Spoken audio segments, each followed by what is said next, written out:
ఏంటే నా ముందే కాలు మీద కాలేసుకొని కూర్చున్నావు? ఈ కాలు నాదే, ఈ కాలు నాదే. నా కాలు మీద నా కాలు వేసుకున్నా. నీ పీక మీద వేసానా ఏంటి? ఏంటి ఎక్కువ మాట్లాడుతున్నావు? ఇక్కడ ఎవరు అనుకున్నావు? ఎవరి పేరు చెప్తే కోడన్లు కన్నీరు పెట్టుకుంటారో, ఎవరు కన్నెర చేస్తే చలికాలంలో కూడా చెమటలు పుడతాయో ఆవిడేనే సూర్యకాంతం గారు. అలాంటి ఆవిడ దగ్గర ట్రైనింగ్ తీసుకున్న అత్తనే నేను. కాపు గలగలా పారుతుంది గోదావరి, మా కోడన్లకే అండ ఆ సావిత్రి.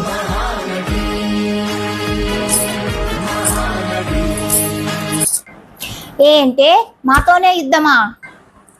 ఏంటి మీతో యుద్ధమా? ఏంటి ఓడిపోతారన్న భయమా? యుద్ధానికి సిద్ధమా? ఓకే సిద్ధం. కోడన్లతో అత్తలు ఓడిపోయిన చరిత్రనే లేదు. ఇక జరగబోయే యుద్ధంలో ఈ కోడన్లదే గెలుపో.